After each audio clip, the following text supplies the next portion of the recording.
Tiga kelompok orang inilah yang nanti justru akan menjadi penyala api neraka. Kenapa orang-orang yang seolah-olah sudah berbuat baik ini lalu kemudian masih diseret ke neraka? Karena Islam begitu sangat perhatian dan mengutamakan tentang niat. Jika seorang hamba itu melakukan satu amal dan hanya untuk dipandang dan dipuji oleh manusia, maka lalu Allah kemudian mengatakan kepada para malaikat, lihat, hambaku sedang memperolok-olokku. Kenapa lalu kemudian Allah menghukum orang-orang yang sudah berbuat seolah-olah baik itu tetapi tidak ikhlas? Karena Allah, innallaha ta'ala yaghar, sesungguhnya Allah Ta'ala itu pencemburu. Allah sangat pencemburu, tidak mau disyarikatkan dengan apapun. Maka dosa terbesar yang tidak akan diampuni oleh Allah sampai kemudian dia mati membawa kesyirikan adalah dosa kesyirikan. Bagaimana Umar bin Khattab, gara-gara kebun itulah kemudian dia tidak jadi terlambat melaksanakan salat jamaah asar. Lalu kemudian kebun yang kemudian dimampiri sebelum datang ke salat jamaah itu diwakafkan. Bagaimana dengan kita yang justru jauh dari perilaku takdim terhadap perintah Allah itu? Berapa kali kita kemudian kehilangan subuh berjamaah, berapa kali tidak melaksanakan salat duhur secara berjamaah, asar berjamaah, maghrib dan isya, tapi tidak ada kesedihan dan tidak ada duka. Padahal orang yang takdim terhadap perintah Allah, dia tentu akan menyesal karena sudah kehilangan keuntungan. Sama seperti kita di dunia, gambaran yang sangat sederhana saja. Andaikan kita hanya titik tertentu saja kehilangan waktu untuk mendapatkan 27 juta, maka kita akan menangis dan menyesal. Jangan pernah meremehkan sekecil apapun kebaikan. Jangan pernah juga meremehkan sekecil apapun kejahatan. Faman ya'mal misqala dzarratin khairan yarah wa may ya'mal misqala dzarratin syarran yarah. Allah akan melihat sekecil apapun kebaikan yang kita lihat, dan jangan pernah meremehkan. Bisa jadi ridha Allah di situ. Kalau kita ingin kemudian berakhir dengan baik, berusahalah untuk bermanfaat yang banyak pada orang lain. Yang kedua, bersedialah untuk membela Islam, bersedialah untuk menjayakan Islam. Bagian dari usaha untuk mendapatkan diri kita termasuk orang yang diridhoi oleh Allah, karena kita mendapatkan akhir yang baik.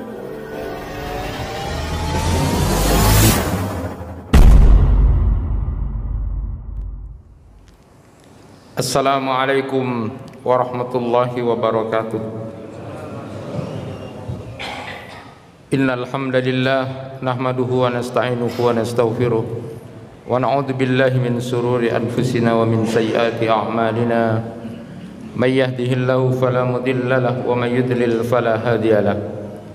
Asyhadu an la ilaha illallah wahdahu la syarika lahu wa asyhadu anna Muhammadan abduhu wa rasuluh. Allahumma salli wa sallim ala nabiyyina Muhammadin wa ala alihi wa sahbihi ajma'in. Fa ya ibadallah, usikum wa nafsi bitaqwallah faqad fazal muttaqun. Kama qala ta'ala fi kitabihil karim, ya ayyuhalladzina amanu taqullaha haqqa tuqatih wa la tamutunna illa wa antum muslimun. Ya ayyuhan nasu taqu rabbakumul ladzi khalaqakum min nafsin wahidah wa khalaqa minha zawjaha wa bassa minhuma rijalan katsiran wa nisaa'a wattaqullaha alladzi tasaaluna bihi wal arham innallaha kana 'alaikum raqiba. Ya ayyuhalladzina amanu taqullaha wa qulu qawlan sadida yuslih lakum a'malakum wa yaghfir lakum dhunubakum wa may yuti'illaha wa rasulahu faqad faza fawzan 'azima. Wa qala Rasulullah sallallahu alaihi wasallam, ittaqillahi summa kunta wa anbi sayyi'atal hasanata tamhuha wa khaliqin nas bi khuluqin hasanin. Ma'asyiral muslimin rahimakumullah, dari atas mimbar ini saya mengajak pada diri saya pribadi dan hadirin senantiasa meningkatkan ketakwaan kita kepada Allah Subhanahu wa taala, berusaha semaksimal mungkin untuk menjalankan apa yang menjadi titah perintah Allah sesuai dengan kemampuan kita, dan menjauhi secara totalitas apa yang menjadi cegah larangan Allah Subhanahu wa taala. Karena yakinlah bahwa sebagaimana difirmankan oleh Allah Subhanahu wa taala, Inna akramakum indallahi atqakum. Sesungguhnya yang paling mulia di antara kalian nanti di sisi Allah itu adalah orang-orang yang bertakwa. Maka lalu kemudian di ayat yang lain Allah menyuruh kita, wa tazawwadu fa inna khairaz zadit taqwa, dan berbekallah kamu dan sebaik-baik bekal adalah takwa. Di ujung ayat yang lain kemudian Allah Subhanahu wa taala menyebutkan wal aqibatu lil muttaqin, dan kesudahan yang baik itu hanya akan diperoleh oleh orang-orang yang bertakwa. Ma'asyiral muslimin rahimakumullah, Ibnu Qayyim Al-Jauzi dalam Al-Wabilus Sayyibnya menyebutkan bahwa dalam konteks perintah-perintah Allah dan larangan-larangan Allah, bagaimana kita memulai untuk menjadi orang yang bertakwa itu adalah beliau menyebutkan ta'zimul amri wan nahyi wa huwa nasyi'un an ta'zimil amir wan nahi. Orang itu akan bisa memulai menjadi orang bertakwa dalam konteks perintah-perintah Allah dan larangan-larangan Allah adalah sikap ta'zimnya terhadap apa itu perintah-perintah Allah dan apa itu larangan-larangan Allah. Dan munculnya sikap ta'zim terhadap perintah-perintah Allah dan larangan-larangan Allah itu adalah dimulai dari perasaan ta'zim, mengagungkan kepada siapa yang memberi perintah itu dan siapa yang melarang itu, yaitu Allah Subhanahu wa taala. Ma'asyiral muslimin rahimakumullah, maka kalau di dalam bahasa Al-Qur'an itu, di dalam Quran surat Nuh ayat 13 disebutkan malakum la tarjuna lillahi waqara. Mengapa engkau tidak takut kepada kebesaran Allah? Artinya kenapa kalian tidak takut terhadap apa yang menjadi perintah-perintah Allah dan apa yang menjadi larangan-larangan Allah? Inilah ketakziman yang harus kita mulai. Bagaimana kita memulai menjadi orang bertakwa itu adalah takzim terhadap perintah-perintah Allah dan takzim terhadap larangan-larangan Allah, yang itu muncul karena perasaan takzim kita kepada siapa yang memberi perintah itu dan siapa yang kemudian melarang. Ma'asyiral muslimin rahimakumullah, maka tentu model cara orang di dalam menghargai atau takzim terhadap perintah-perintah dan larangan itu adalah digantungkan kepada keimanannya, lalu kebenarannya dalam akidahnya, dan kemudian terbebasnya dirinya dari nifak yang ada di dalam hatinya. Itu yang disebutkan oleh Ibnu Qayyim Al-Jauzi dalam Al-Wabilus Sayyibnya. Ma'asyiral muslimin rahimakumullah, kalau begitu memang ada orang-orang yang melaksanakan perintah-perintah itu atau menjauhi larangan-larangan itu bukan karena takzim terhadap perintah-perintah itu atau larangan-larangan itu, apalagi kemudian takzim kepada yang memberi perintah atau yang melarang itu, tetapi juga ada niat-niat lain yang kemudian disebutkan oleh beliau yang itu harus dijauhi saat kita melaksanakan perintah atau menjauhi larangannya. Beliau sebutkan ada orang-orang yang ketika dia melakukan perintah-perintah Allah linadril khalqi wa talabil manzilah wal jah indahum. Ada orang yang ketika melakukan perintah-perintah Allah, dia hanya ingin dilihat oleh orang, dia hanya ingin dipuji oleh orang lain, atau adanya sebuah kepentingan supaya kedudukan dan jabatannya di masyarakat atau dalam status organisasi tertentu kemudian menjadi baik. Dia lakukan perintah-perintah itu sama sekali bukan karena takdim terhadap perintah Allah, sama sekali bukan takdim karena larangan Allah, tetapi yang dia lakukan adalah dalam rangka supaya kemudian dipandang bagus, dipuji oleh orang-orang, atau punya keinginan tertentu dalam sebuah kedudukan atau jabatan status sosial tertentu. Itu yang kemudian disebutkan oleh beliau dalam kitab Al-Wabilus Sayyibnya.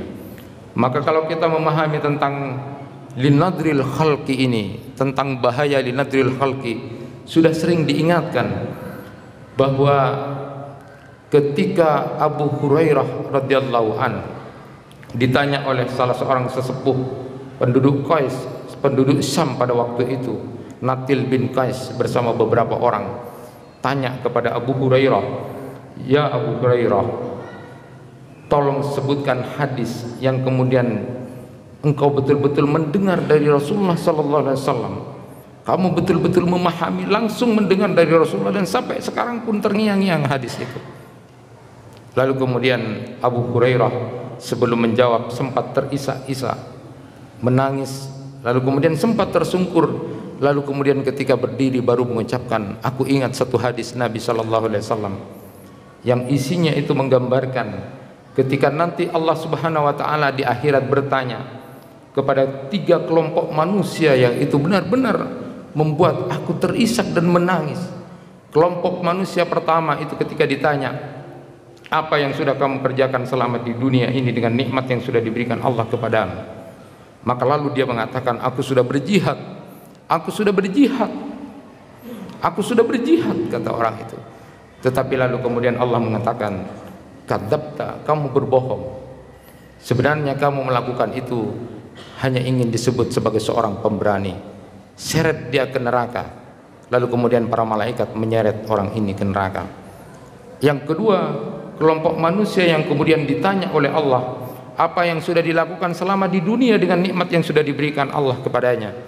Lalu orang ini menjawab, saya sudah belajar ilmu, saya sudah membaca Al-Quran. Tetapi Allah kemudian mengatakan, kadzabta, kamu berbohong.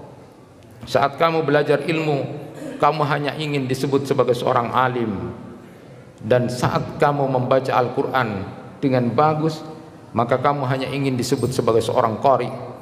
Kamu berbohong dengan itu. Seret dia ke neraka. Lalu para malaikat menyeret dia ke neraka. Dan yang ketiga adalah kelompok orang yang kemudian ditanya, apa yang sudah engkau lakukan selama di dunia dengan nikmat yang sudah aku berikan, kata Allah. Lalu dia mengatakan, aku sudah bersedekah, aku sudah berinfak. Lalu kemudian Allah menyatakan, kadzabta, kamu bohong. Kamu berbuat itu hanya ingin disebut sebagai seorang dermawan. Lalu kemudian Allah memerintahkan malaikat untuk membawa orang ini menyeret ke neraka. Lalu diseretlah orang ini ke neraka. Itulah hadis yang membuat aku terisak dan menangis, kata Abu Hurairah. Maka ketika Muawiyah pun mendengar itu, dia juga mengatakan, jika orang-orang seperti ini saja kemudian diseret ke neraka karena ketidakikhlasannya dia melakukan perintah-perintah Allah, karena ketidakikhlasan dia kepada Allah, maka lalu bagaimana dengan amal-amal yang lain? Sehingga Muawiyah pun sempat terisak lalu kemudian tersungkur. Dan kemudian Syekh Mahir Ahmad itu dalam kitab Jinanul Khuludnya menyebutkan bahwa 3 kelompok orang inilah yang nanti justru akan menjadi penyala manusia dalam api neraka, yang di dalam Quran surat At-Tahrim ayat 6 disebutkan, ya ayyuhalladzina amanu qu anfusakum wa ahlikum nara wa quduhan nas wal hijarah. Jadi apa yang di neraka itu adalah terdiri dari manusia-manusia dan batu yang panas. An-nas itu disebutkan adalah 3 kelompok manusia ini. Mengerikan sekali ketika orang melakukan perintah-perintah Allah bukan ikhlas karena Allah, tetapi linadril khalqi, untuk dipuji oleh orang, untuk sebuah kepentingan tertentu, supaya jabatan dan statusnya kemudian bagus. Dia melakukan perintah Allah bukan karena takdim terhadap perintah Allah atau takdim kepada larangan Allah, tetapi ada kepentingan ketika dia kemudian melakukan itu.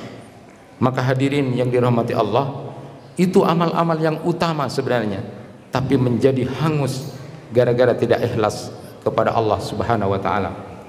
Ketika Syekh Yusuf Al-Qardawi dalam kitabnya Thariq Ilallah itu ditanya, kenapa orang-orang yang seolah-olah sudah berbuat baik ini lalu kemudian masih diseret ke neraka?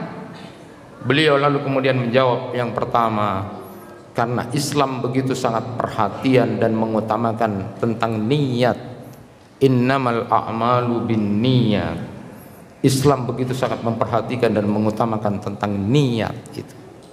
Bahkan lalu kemudian Imam Qatadah menyebutkan satu riwayat, ketika seorang hamba itu melakukan satu amal dan hanya untuk dipandang dan dipuji oleh manusia, maka lalu Allah kemudian mengatakan kepada para malaikat, lihat, hambaku sedang memperolok olokku, hambaku sedang memperolok olokku.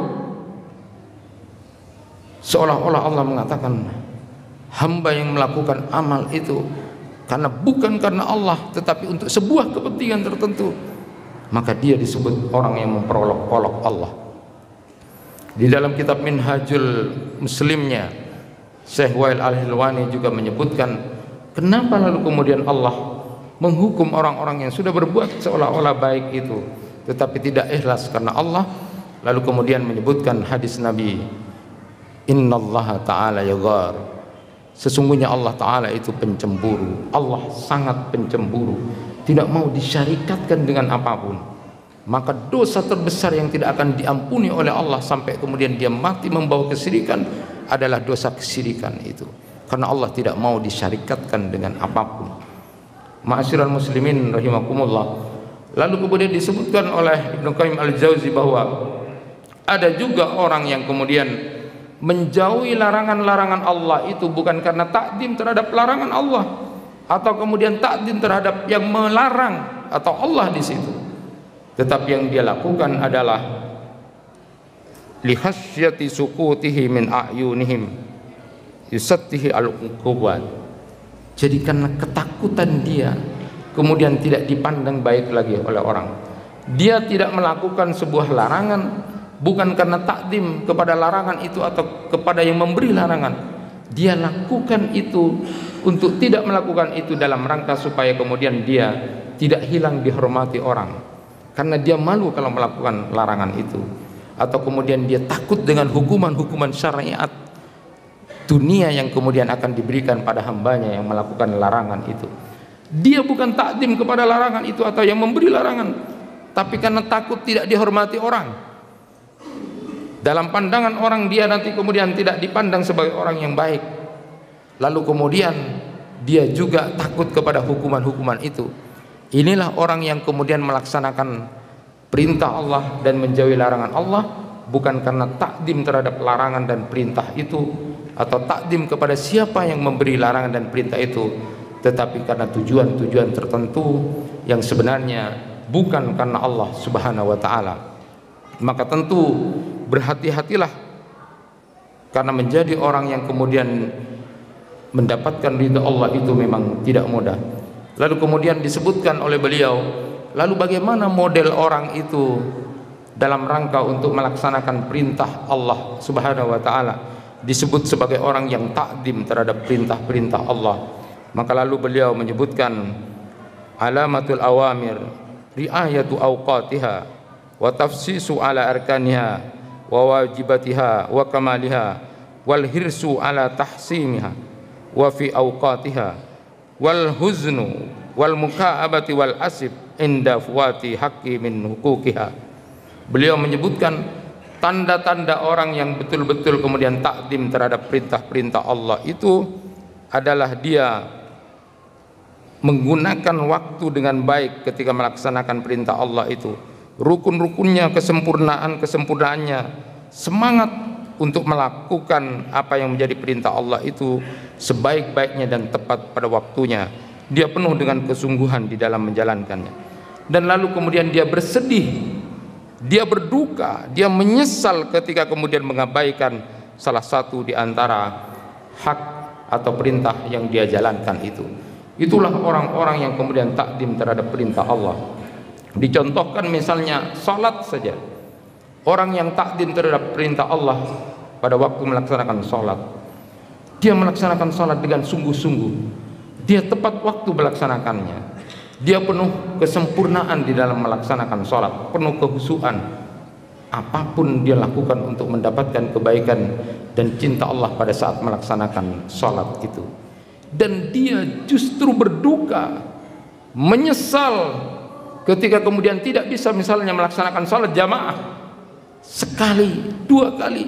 Dia menyesal, sangat berduka sekali, karena dia kehilangan seumpama sebuah keuntungan 27 derajat tidak bisa dia capai. Dia menangis, dia menyesal, dan itu jauh daripada perilaku kita.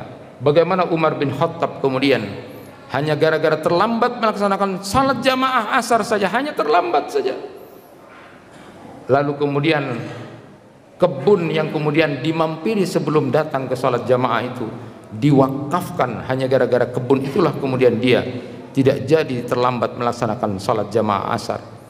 Bagaimana dengan kita yang justru jauh dari perilaku-perilaku takdim terhadap perintah Allah itu?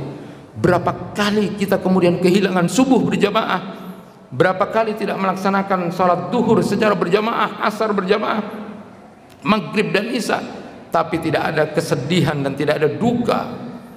Padahal orang yang takdim terhadap perintah Allah, dia tentu akan menyesal karena sudah kehilangan keuntungan. Sama seperti kita di dunia saja, dengan gambaran yang sangat sederhana saja. Andaikan kita hanya titik tertentu saja kehilangan waktu untuk mendapatkan 27 juta, maka kita akan menangis dan menyesal. Tetapi sebegitukah menyesalnya kita terhadap nilai akhirat kita? Kita tidak pernah takdim terhadap perintah-perintah Allah dengan benar. Lalu kemudian bagaimana juga takdim terhadap larangan-larangan Allah Subhanahu wa taala? Beliau menyebutkan, wa amma alamati ta'dhimil manahi fal hirsu ala taba'ud min madha'inna wa asbabiha wa ma yad'u ilaiha wa mujanabati kulli wasilatin tuqarribu biha. Adapun orang-orang yang kemudian takdim terhadap larangan-larangan Allah, dia berkeinginan kuat untuk kemudian menjauhkan diri dari lingkungan penyebab-penyebab atau hal-hal yang menjerumuskan kepadanya, serta apapun yang menjadi sarana-sarana untuk mendekatkan kepadanya, seperti misalnya perzinahan. Maka dia kemudian apapun yang mendekatkan diri kepada perzinahan dia jauhi, sekecil apapun dia jauhi, dalam rangka kemudian untuk menjauhkan diri dari apa yang menjadi larangan Allah Subhanahu wa taala.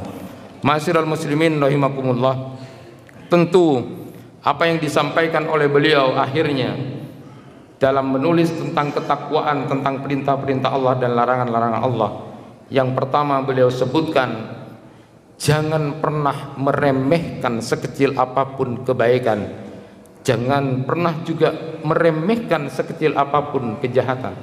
Faman ya'mal misqala dzarratin khairan yarah wa man ya'mal misqala dzarratin syarran yarah. Allah akan melihat sekecil apapun kebaikan yang kita lihat, dan jangan pernah meremehkan. Bisa jadi ridha Allah di situ. Bukankah banyak amalan-amalan besar kemudian terdelet, tidak ada gunanya karena ketidakikhlasan? Dan bukankah juga banyak amalan-amalan kecil yang justru di dalam riwayat itu menjadikannya masuk surga? Hal kecil hanya gara-gara kemudian mengambil sesuatu yang tidak baik di jalan, sesuatu yang mengganggu di jalan, tapi menjadi tanda dia masuk surga. Dan jangan sekecil apapun kita remehkan kejahatan, kesalahan yang kita lakukan. Bisa jadi murka Allah di situ. Bukankah dalam satu riwayat disebutkan ada seorang perempuan yang disiksa di neraka hanya gara-gara menghukum kucing, mengurung dan tidak memberi makan karena kekesalannya, lalu kemudian dia masuk neraka gara-gara itu. Jangan pernah meremehkan sekecil apapun kebaikan yang kita lakukan dan sekecil apapun kesalahan dan dosa yang kita lakukan. Yang kedua, pesan beliau adalah pada saat dia melakukan perintah Allah dan menjauhi larangan Allah, cobalah untuk kemudian dia menjadi orang-orang yang kemudian bersungguh-sungguh, tetapi tidak boleh berlebih-lebihan di dalam melaksanakan perintah Allah, tidak boleh berlebih-lebihan menjadi gulu di dalam melaksanakan perintah Allah Subhanahu wa taala. Niatkan apa yang dilakukan hanya semata-mata akan memperoleh apa yang menjadi ridho dari Allah Subhanahu wa taala. Kemudian yang ketiga, jangan tafsiri sesuatu apapun untuk melemahkan kita untuk tidak melakukan ketaatan kepada Allah. Dan yang keempat beliau pesankan adalah berusahalah agar hati dan 7 anggota badan kita ini kemudian istiqomah di dalam melaksanakan perintah-perintah Allah dan menjauhi apa yang menjadi cegah larangan Allah Subhanahu wa taala. Sesuatu yang memang tidak mudah, tetapi kita harus terus berusaha, sebagaimana yang menjadi rukun khutbah untuk selalu mengingatkan, setiap Jumat diingatkan untuk menjadi orang yang bertakwa. Setiap pekan Allah Subhanahu wa taala melalui nabi kita Nabi Muhammad kemudian mensyariatkan kita untuk sama-sama mengingatkan secara massal tentang keinginan kita untuk menjadi orang yang bertakwa harapan kita untuk menjadi orang bertakwa betul-betul menjadi sebuah kenyataan. Barakallahu li wa lakum fil Qur'anil azim wa nafa'ni wa iyyakum bima fihi minal ayati wa dzikril hakim. Aqulu qawli hadza wa astaghfiru innahu wal ghafurur rahim. Alhamdulillahi rabbil alamin wa bihi nasta'inu ala umurid dunya waddin. Asyhadu an la ilaha illallah wahdahu la syarikalah wa asyhadu anna Muhammadan abduhu wa rasuluh. Ma'asyiral muslimin rahimakumullah, salah satu contoh wal aqibatu lil muttaqin, akhir yang baik itu adalah kematian Sa'ad bin Mu'adz, salah seorang sahabat Nabi yang kematiannya mengguncang aras. Saat Sa'ad bin Mu'adz ini meninggal dunia, Rasulullah sallallahu alaihi wasallam menyampaikan aras berguncang dengan kematiannya. Sungguh luar biasa. Sa'ad bin Mu'adz ini adalah seorang sahabat Nabi yang sebenarnya tinggi besar, ganteng, wajahnya bersinar, besar sekali orangnya. Tapi saat kemudian diusung jenazahnya, para sahabat mengatakan seolah-olah ringan sekali. Lalu ketika ini disampaikan pada Rasulullah, Rasulullah berkomentar, para malaikat juga ikut mengusung jenazah Sa'ad bin Mu'adz. Saat ibunya menangis tentang kematian anaknya, lalu Rasulullah SAW menghibur, kenapa harus bersedih? Bukankah anakmu telah membuat Allah tersenyum? Luar biasa apa yang kemudian disampaikan oleh Rasulullah kepada Sa'ad bin Mu'adz. Siapa Sa'ad bin Mu'adz? Sederhana, Sa'ad bin Mu'adz ini umurnya masih muda, 37 tahun. Tidak tua, masih 37 tahun. Tapi kematiannya mengguncang ars. Baru 37 tahun. Apa yang kemudian disebutkan oleh Ibnu Hajar Al-Asqalani tentang Sa'ad bin Mu'adz?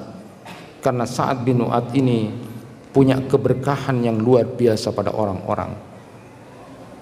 Waktu dan dirinya itu punya manfaat yang banyak. Belajar dari Sa'ad bin Mu'adz, kalau kita ingin berkesudahan yang baik, berpikirlah untuk berusaha menjadi orang-orang yang selalu punya manfaat kepada orang lain, memberikan manfaat dan keberkahan pada orang lain, dan jangan sebaliknya, justru menyakiti, justru merusak, justru tidak baik pada orang lain.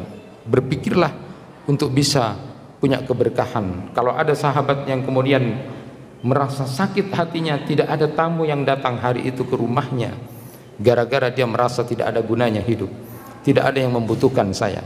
Bukan seperti kita yang kadang-kadang menutup rumah dan tidak mau menerima tamu. Bukankah juga Sa'ad bin Mu'adz yang kedua, salah satu kelebihan beliau di samping pemberani dan juga memberikan keberkahan, karena umatnya pada waktu itu Bani, kelompoknya kemudian ikut masuk Islam juga. Yang kedua adalah Sa'ad bin Mu'adz ikut dalam setiap peperangan Rasulullah, dan salah satu peperangan yang cukup berbahaya pada waktu itu adalah perang Uhud. Saat Rasulullah kemudian akan dipanahi oleh banyak musuh lawan pada waktu itu, yang bersedia menjadi tameng Rasulullah di depan salah satunya adalah Sa'ad bin Mu'adz, sehingga banyak menerima tombak. Intinya, kalau kita ingin kemudian berakhir dengan baik, berusahalah untuk bermanfaat yang banyak pada orang lain. Dan yang kedua, bersedialah untuk membela Islam, bersedialah untuk menjayakan Islam. Bagian dari usaha untuk mendapatkan diri kita termasuk orang yang diridhoi oleh Allah, karena kita mendapatkan akhir yang baik. Akhirnya marilah kita berdoa kepada Allah Subhanahu wa taala. Mudah-mudahan sisa umur yang diberikan Allah kepada kita betul-betul menjadi umur yang berkah, umur yang bisa memberikan kebaikan kepada kita, kepada seluruh orang-orang yang ada, dan bisa memberikan makna yang baik pada kehidupan kita dunia dan akhirat kita. Bismillahirrahmanirrahim. Alhamdulillahi rabbil alamin, hamdan yuafi ni'amahu wa yukafi mazidah. Ya Rabbana lakal hamdu kama yanbaghi li jalali wajhikal karim wa adimi sultanik. Allahumma salli ala Muhammad wa ala ali Muhammad kama sallaita ala Ibrahim wa ala ali Ibrahim, wa barik ala Muhammad wa ala ali Muhammad kama barakta ala Ibrahim wa ala ali Ibrahim innaka Hamidum Majid. Allahumma ighfir lil muslimina wal muslimat wal mu'minina wal mu'minat al ahya'i minhum wal amwat innaka antas sami'un qaribun mujibud da'wat. Rabbana zalamna anfusana wa illam taghfir lana wa tarhamna lanakunanna minal khasirin. Allahumma inna nas'aluka salamatan fid din wa afiyatan fil jasad wa ziyadatan fil ilmi wa barakatan fil rizqi wa taubatan qabla al maut wa rahmatan indal maut wa maghfiratan ba'dal maut wa hawwin 'alaina fi syakaratil maut wa najatan minan nar. Allahumma inna nas'aluka ridhaka wal jannah wa na'udzubika min sakhatika wan nar. Allahumma ahsin akibatana fil umuri kulliha wa ajirna min hisyid dunya wa adzabil akhirah. Rabbana la tu'akhidna in nasina aw akhtana. Rabbana wa la tahmil 'alaina isran kama hamaltahu 'alal ladzina min qablina. Rabbana wa la tuhammilna ma la taqata lana bih wa'fu 'anna waghfir lana warhamna anta maulana fansurna 'alal qaumil kafirin. Rabbana hab lana min azwajina wa dhurriyyatina qurrata a'yun waj'alna lil muttaqina imama. Rabbana atina fid dunya hasanah wa fil akhirati hasanah wa qina adzabannar. Subhana rabbika rabbil izzati amma yasifun wa salamun alal mursalin walhamdulillahi rabbil alamin. Ibadallah, innallaha ya'murukum bil adli wal ihsan wa ita'i dzil qurba wa yanha 'anil fahsya'i wal munkar wal baghi ya'idukum la'allakum tadhakkarun wa la dzikrullahi akbar. Aqimissalah.